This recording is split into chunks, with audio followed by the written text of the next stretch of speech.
Welcome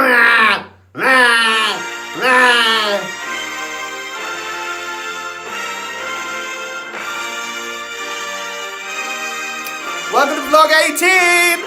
It's a royal baby!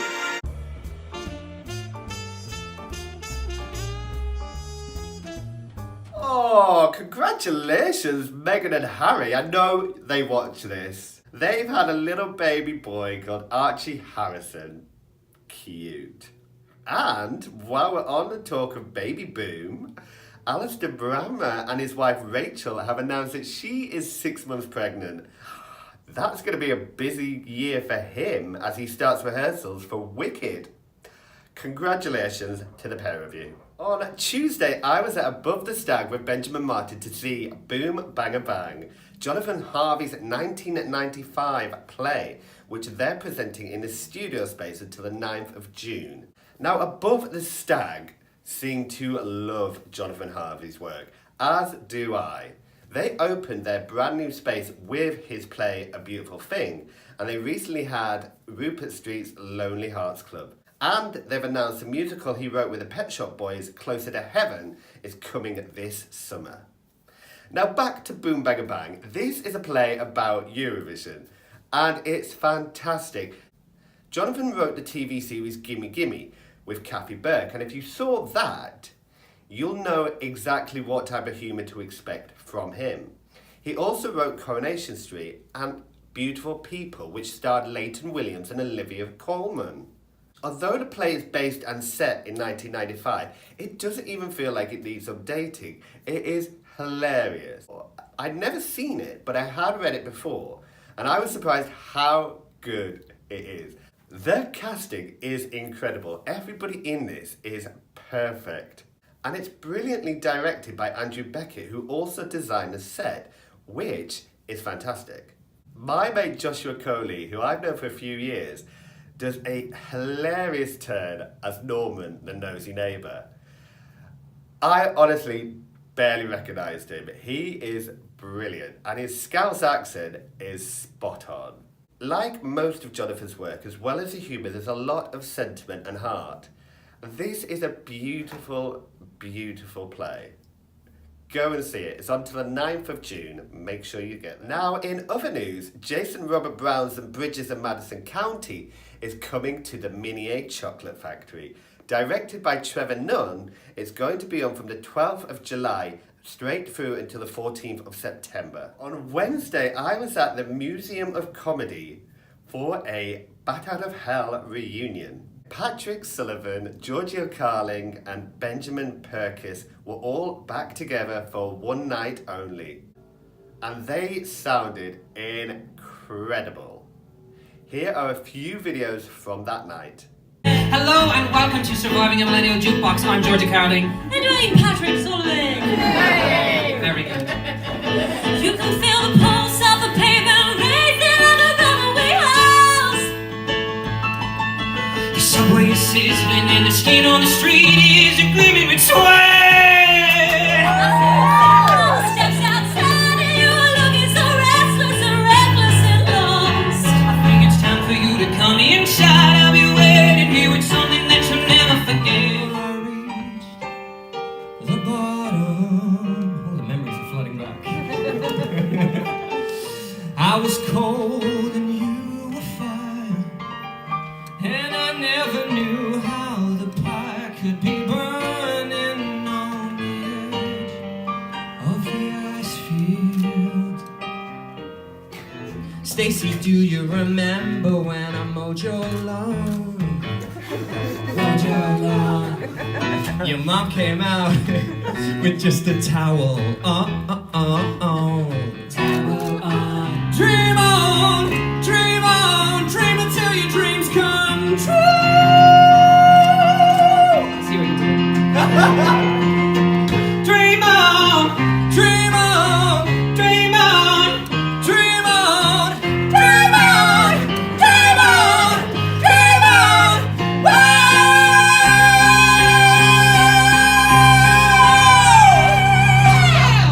Pulling me away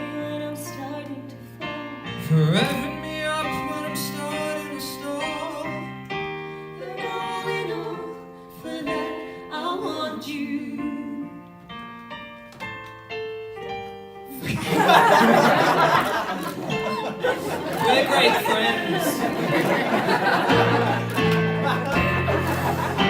When you're crying out loud, you know.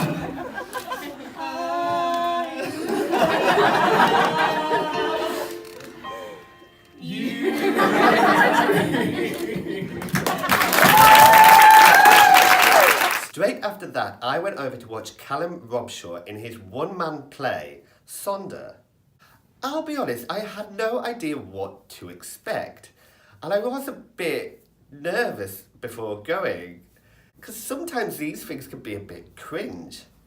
But Calum has put together a really great show, and I was genuinely quite impressed. It is very funny, and he's done a really good job of drafting these 7 different characters. The show really has a lot of sentiment that Calum has drawn from his own experiences of anxiety and depression. It was only on for 2 nights and was directed by Scott LaCrasse, who also directed Calum in the play Never Trust a Man Bun, which I saw earlier in the year. I got to chat to Calum after the show to talk all about it.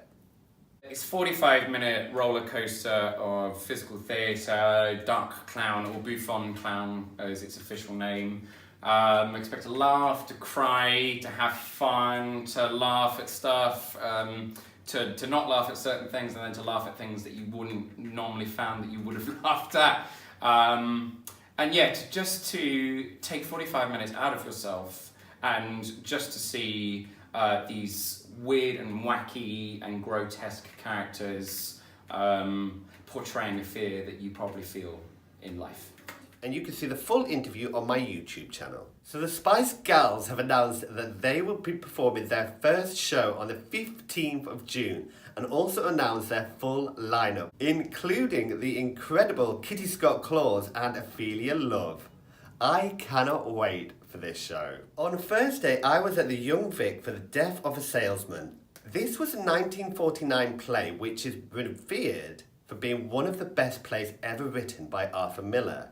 It's been directed by Miranda Cromwell and Marianne Elliott, who directed Company, and stars Wendell Pierce and Sharon D. Clarke, who recently won the Olivier for Caroline or Change.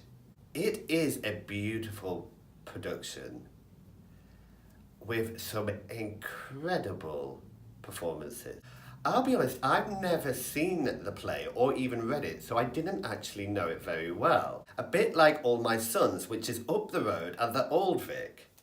Both of these plays are by Arthur Miller and both are centred around family, and both have a tragic end, which literally pulls your heart out, especially the way Sharon D. Clarke handles the final scene.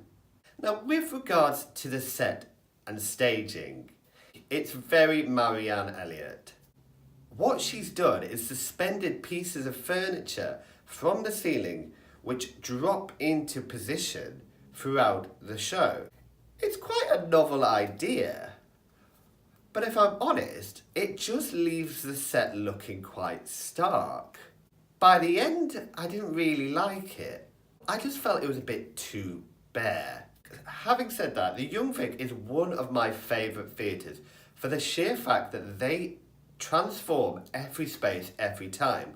They always have a new seating configuration for every show, and it's brilliant to see how imaginative they can be. The play quite rightly got 5 stars across the board. Now, I don't know if it's actually been done before, but what sets this production apart is the obvious casting of a black family within the story. And it's incredible how this impacts the play, and it works really well. Like I say, I've not seen it before, so I can't compare it. But what it brings out, it feels, is this hidden layer and hidden depth to this tragic story. And it's beautifully done. On Friday, I interviewed Ian Stroughair. You might know Ian as Velma Celli. He was telling me all about his upcoming shows. What are we doing then? Hello, Ian Stroughair. Hello! How are you, boy? Good. I'm good, how are you? I'm not used to you without your lashes on. Yes. Is it better or worse? Well, both indifferent. Both different and fabulous in their own way. So people might recognise you more as Velma Celli. I get that a lot. Do you think? She's more successful Is she? these days. There was a time when I was a thing. There was a time when men were kind as well, but you know. Were you ever in Les Mis? What? You never did Les Mis, No. did you? No. No. I was up for that. What's that one called? Honduras once. When I had really long hair at the time, so I got in. No. Yeah. Do you hear the people say? Didn't get it. And you can see the rest of the video on my YouTube channel. On Saturday, I went to see Cleopatra, a new musical adaptation by Robert Gould and Lyndon Samuel. Now, Robert Gould has had success previously with My Land Shores, and he's reunited a few of the cast from that show. In particular, Lily Delahaye, who played Cleopatra. I've known Lily for a few years and she is incredible. I once worked with her when I produced Parade at the London Theatre Workshop and she played Lucille Frank. It was directed by Brendan Matthews, who'd previously directed My Land Shores. And although it was a workshop presentation, I really don't think it's anywhere near ready to be staged. Brendan did a really good job of directing it in the space and did some nice choices. But the piece as a whole just doesn't seem that well formed or structured yet. There are some beautiful songs and everybody in the cast sounded incredible, especially Rhys Benjamin, who I'd seen previously in Seussical. Now the problem with the piece is it's just ballad heavy. There needs to be more light and shade, I think, because all it does is merge into one progressively long ballad, which is a shame because it really is an interesting story and I think they could definitely extract more from it. But it's definitely one to look out for. In other news, it was announced on Sunday that Jenna Russell will be leading the cast in the Minier's Chocolate Factory version of The Bridges of Madison County. Later on Sunday, I popped along to West End Calling, the final.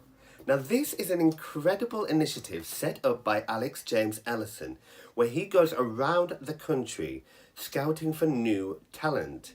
And it's exceptional. He has collected together 13 finalists from around the country who have limited or no training, and they are brilliant.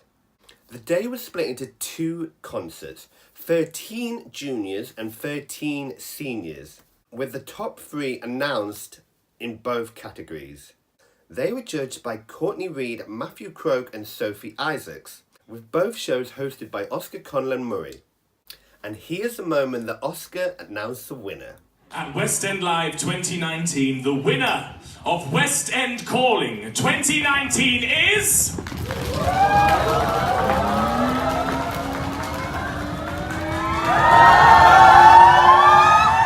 Serafina Bart!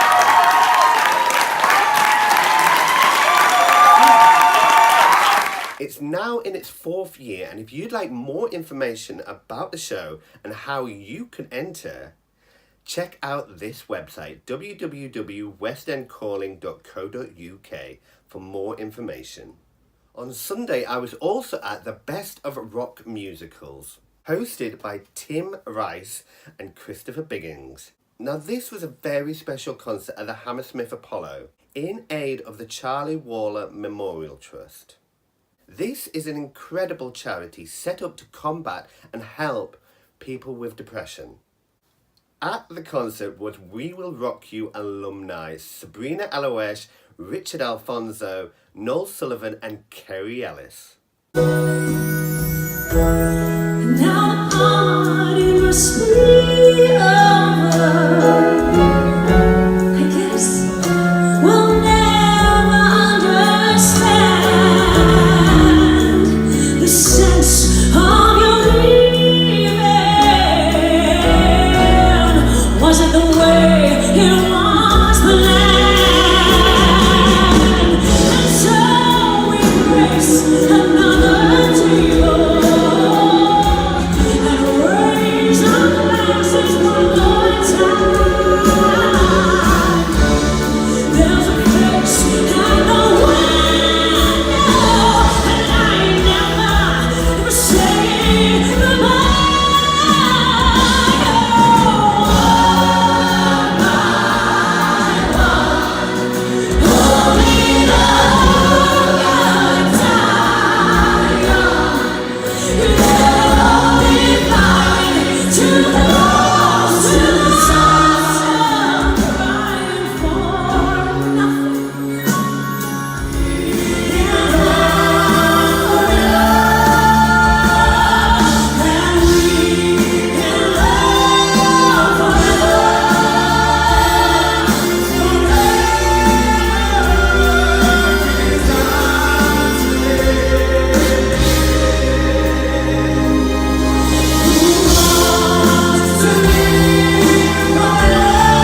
then joined by Debbie Kurup for this little song from Rent.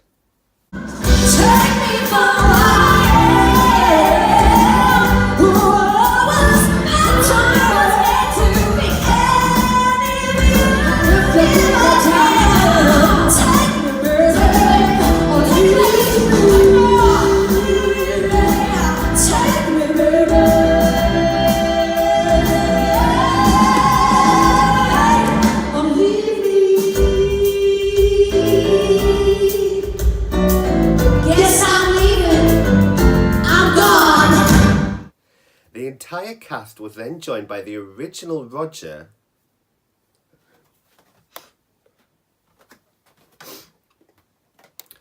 The entire cast was then joined by the original Roger from Rent, Adam Pascal, with Sabrina Aloueche tackling that solo in Seasons of Love.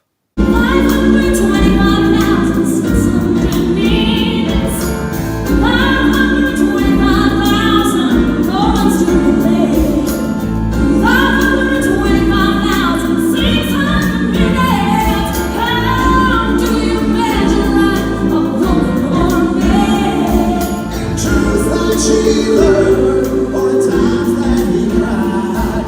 In preaching she learned, all the way that he died. It's time now to sing out the story never ends. Let's celebrate, remember, and live in the light of the red.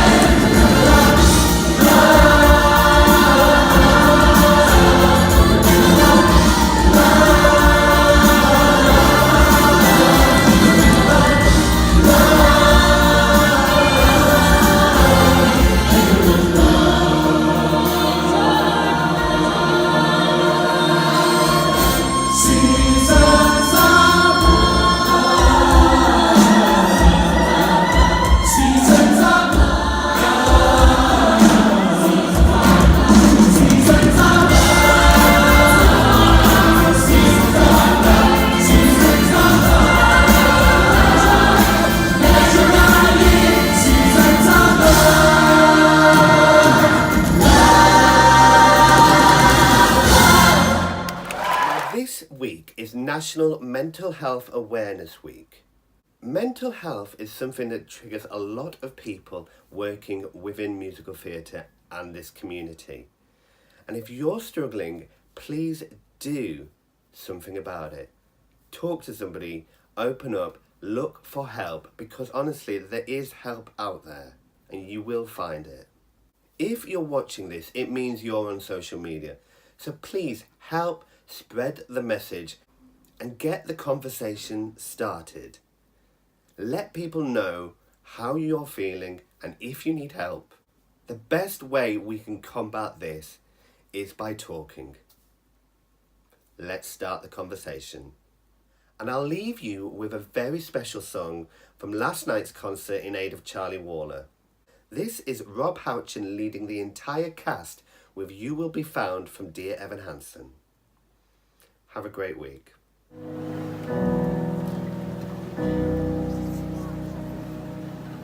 Have you ever felt like nobody was there? Have you ever felt forgotten in the middle of nowhere? Have you ever felt like you could disappear? Like you could fall and no one would hear?